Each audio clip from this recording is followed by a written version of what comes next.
কিছু মানুষ জীবনে খুব দ্রুত এগিয়ে যায়, আবার কিছু মানুষ আছে যারা কিনা বছরের পর বছর একই জায়গায় আটকে থাকে, যেন সমস্যা তাদের পিছু ছাড়তেই চায় না। এখন প্রশ্ন হলো, কি এমন সিক্রেট আছে যার কারণে কিছু মানুষ একই রকম পরিশ্রম এবং সুযোগ সুবিধা থাকা সত্ত্বেও জীবনে এগিয়ে যায়, আর কিছু মানুষ পিছনে পড়ে থাকে? আসল সিক্রেটটা হলো আমাদের জীবনের সমস্যাগুলোকে নিয়ে গভীরভাবে চিন্তা করার ক্ষমতা থাকা। আপনি যতক্ষণ পর্যন্ত আপনার জীবনের সমস্যাগুলোর কারণগুলো খুঁজে বের করতে পারবেন না, ততক্ষণ পর্যন্ত আপনি সামনে এগোতে পারবেন না। আমরা অধিকাংশ মানুষ চাই আমাদের জীবনে সেই প্রবলেমগুলো সলভ করতে, কিন্তু আমরা সেই প্রবলেমের গোড়া অবধি যাওয়ার চেষ্টা করি না। আজকের এই ভিডিওতে এমন 3টা প্র্যাকটিক্যাল টেকনিক নিয়ে আলোচনা করব, যেই টেকনিকটা যদি আমরা আমাদের সমস্যাগুলোর মধ্যে অ্যাপ্লাই করি, তাহলে সমস্যার গোড়া অবধি যাওয়া আমাদের জন্য অনেকটা সহজ হয়ে যাবে। তো প্রথম টেকনিকটা হলো কোশ্চেন লাডার টেকনিক। এই টেকনিকটা যে কোনো সমস্যার গভীরে নিয়ে যাবে। এবং দ্বিতীয় টেকনিকটা হলো রাইট টু থিঙ্ক, মানে সেই সমস্যার যথেষ্ট কারণ এবং সম্পর্কিত কারণগুলো আমাদের সামনে তুলে ধরবে। এবং তৃতীয় টেকনিকটা সেই কারণগুলো সম্পর্কে এক্স্যাক্টলি আমাদের সমস্যার গোড়াটাকে আমাদের সামনে তুলে ধরবে। তো চলুন শুরু করি। তো অ্যাট ফার্স্ট, কোশ্চেন লাডার টেকনিক মানে কোনো সমস্যার গোড়া অবধি পৌঁছানোর জন্য সেই সমস্যাটাকে 5বার কেন দিয়ে প্রশ্ন করা। ফর এক্সাম্পল, দুজন ব্যক্তির সামনে একই প্রশ্ন রাখা হলো যে কেন তারা বারবার তাদের জীবনে মানুষের দ্বারা প্রতারিত হয়। প্রথম ব্যক্তি, যিনি কিনা এভারেজ থিঙ্কার, তিনি এই প্রশ্নের উত্তর দিলেন যে আমার কপালটাই আসলে খারাপ, তাই আমি বারবার মানুষের দ্বারা প্রতারিত হই এবং ঘুরে ফিরে সেই খারাপ মানুষগুলোই আমার জীবনে আসে। কিন্তু দ্বিতীয় ব্যক্তি, যিনি কিনা গভীরভাবে চিন্তা করতে পারেন, তিনি এই সেম প্রবলেমটাকে এই 5টা কেন দ্বারা প্রশ্ন করলেন এবং 5 নাম্বার কেনতে গিয়ে তিনি একটা সন্তোষজনক উত্তর পেলেন যে তিনি নিজেকে যথেষ্ট মনে করেন না, তাই তিনি বারবার মানুষের দ্বারা প্রতারিত হন। এখন কথা হচ্ছে, কিভাবে সেই দ্বিতীয় ব্যক্তিটা এই 5বার কেন দিয়ে সমস্যাটাকে প্রশ্ন করে একটা সন্তোষজনক উত্তরে পৌঁছালেন এবং কিভাবে আপনি এবং আমি এই টেকনিকগুলো অ্যাপ্লাই করে আমাদের সমস্যার গোড়া অবধি পৌঁছাবো, চলুন দেখে নিই। তো সমস্যা হলো, কেন আমরা বারবার মানুষের দ্বারা প্রতারিত হই? কারণ আমরা মানুষ চিনতে ভুল করি। কেন আমরা মানুষ চিনতে ভুল করি? কারণ আমরা যাচাই না করেই বিশ্বাস করে ফেলি। কেন আমরা যাচাই করি না?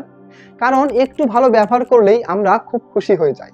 কেন এত বেশি খুশি হয়ে যাই? কারণ মনে হয় কেউ তো আমাকে গুরুত্ব দিচ্ছে, আর এই জিনিসটাই নিজের কাছে খুব বড় বলে মনে হয়। কেন এই জিনিসটাকে এত বড় বলে মনে হয়? কারণ আমি নিজেকে যথেষ্ট মনে করি না, অসম্পূর্ণ বলে মনে করি। এভাবে প্রত্যেকটা প্রশ্নের উত্তর পরবর্তী প্রশ্নের শুরু বানিয়ে সমস্যার গভীরে যেতে হবে। তবে একটা কথা বলে রাখি, যে আপনি যদি এই কেনর উত্তর খুঁজতে গিয়ে সত্যিকারের যুক্তি এবং সত্যতা দিয়ে যাচাই না করে মন গড়া কোনো কারণ বা কাকতালীয় কোনো ঘটনাকে যুক্ত করেন, তাহলে 5টা কেন নয় 500টা কেন দিয়েও আপনি সমস্যার গভীর অবধি যেতে পারবেন না। তো দ্বিতীয় টেকনিক, রাইট টু থিঙ্ক। এই টেকনিকটা যদি আপনি ভালোভাবে অ্যাপ্লাই করতে না পারেন, তাহলে কোশ্চেন লাডার টেকনিক, যেটা আমরা এতক্ষণ ধরে শিখলাম, সেই টেকনিকটা আপনার কোনো কাজেই আসবে না। তো রাইট টু থিঙ্ক সাধারণত হলো যে আমাদের মাথার মধ্যে চলা চিন্তা ভাবনাগুলোকে খাতার মধ্যে নিয়ে আসা। আমরা যখন কোনো প্রবলেমের মধ্যে পড়ি, তখন আমাদের মস্তিষ্কের মধ্যে অসংখ্য তথ্য, কারণ, ক্লু ইত্যাদি ঘোরাফেরা করে।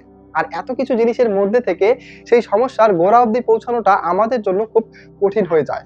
কিন্তু আপনি এই সেম চিন্তা ভাবনাগুলো এবং কারণগুলো, তথ্য, ক্লুগুলোকে যদি আপনি খাতার মধ্যে লিখতে পারেন, তাহলে দেখবেন যে এমন কিছু লাইন যেগুলো আপনি চিন্তা করার সময় বারবার ইগনোর করছিলেন, সেই লাইনগুলো খাতায় লেখার পর আপনি ফাইন্ড আউট করলেন যে সমস্যা সেই লাইনগুলোর মধ্যেই লুকিয়ে আছে। ফর এক্সাম্পল, একটা প্রশ্নের উত্তর দিন যে আপনি জানেন আপনাকে কি করতে হবে, তবু করেন না কেন। আমি ধরে নিলাম যে আপনি একজন স্টুডেন্ট, তাহলে আপনাকে কি করতে হবে? মনোযোগ সহকারে পড়াশোনা করতে হবে। কিন্তু আমি যদি আপনাকে বলি যে আপনি পড়াশোনায় এত অমনোযোগী কেন, তাহলে আপনি বলবেন যে আমি লেজি, আমার মধ্যে কোনো ডিসিপ্লিন নেই, আমি মোটিভেশন পাই না, ইত্যাদি ইত্যাদি। কিন্তু এই সেম প্রবলেমগুলো যদি আপনি এই 3টা টেকনিকের মাধ্যমে খাতায় লিখে একটু অ্যানালাইসিস করেন, তাহলে দেখবেন সমস্যা অন্য কোথাও। হয়তো আপনার অনেক দিনের পড়া জমে আছে, যখন পড়তে বসতেছেন তখন আপনার মনে হচ্ছে যে বাপরে বাপ, এতগুলো পড়া আমি কতদিনে পড়বো। আপনি প্যানিক মুডে চলে যাচ্ছেন, বারবার ভিডিও দেখছেন যে কিভাবে খুব অল্প সময়ে এতগুলো পড়া গুছিয়ে নেওয়া যায়। কিন্তু আসল কাজ যে আপনি পড়তে বসবেন, সেটাই করছেন না। হয়তো কোনো কারণে আপনি পড়াশোনায় একটু পিছিয়ে পড়েছেন, আর এই জিনিসটাই আপনি মেনে নিতে পারছেন না। আসল সমস্যা এই জায়গায়। এবার তৃতীয় টেকনিক, যেই টেকনিকটা এই আলোচিত 2টা টেকনিকের বেস। আপনি এই টেকনিকের মধ্যে যদি ফেল করে থাকেন, তাহলে কোনো টেকনিকই আপনার কাজে আসবে না। তো সেটা হলো এক্সট্রিম ফোকাস। আমরা অধিকাংশ মানুষ একই সাথে অনেকগুলো কাজ শুরু করি, আমরা এটাকে এফিসিয়েন্সি বা প্রোডাক্টিভিটি বলে মনে করি। কিন্তু দেখা যায় যে দিন শেষে একটা কাজও সঠিকভাবে হয় না। কারণ আমরা যখন একই সাথে অনেকগুলো কাজ শুরু করি তখন আমাদের মনোযোগটাও প্রত্যেকটা কাজের মধ্যে ভাগ হয়ে যায়। তাই মনোযোগটাও আর গভীরে যেতে পারে না। আর যখন আমাদের মনোযোগ সমস্যার গভীরে যেতে পারেই না তখন সমস্যার গোড়া অব্দি পৌঁছানোটা ইম্পসিবল। কিন্তু যিনি গভীরভাবে ভাবতে পারেন তিনি একটা সমস্যার উপর একটা নির্দিষ্ট সময় ধরে চিন্তা ভাবনা করতে থাকেন। তাই তার জন্য সেই সমস্যার গভীর অবধি যাওয়া সহজ হয়ে যায়। এবং যখন তিনি একটা কাজের মধ্যে বা একটা সমস্যার মধ্যে গভীরভাবে ডুবে থাকেন, তিনি প্রত্যেকটা খুঁটিনাটি জিনিস খুব ভালোভাবে অবজার্ভ করতে পারেন।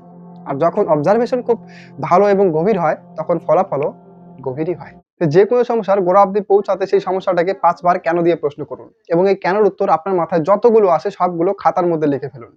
এবং খাতার মধ্যে যতগুলো আপনি উত্তর লিখেছেন, সেই উত্তরগুলোকে একটা সময় নির্দিষ্ট সময় ধরে অবজার্ভ করুন।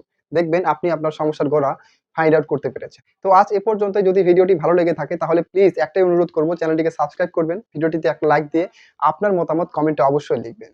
তো আজকে এই পর্যন্তই। নমস্কার।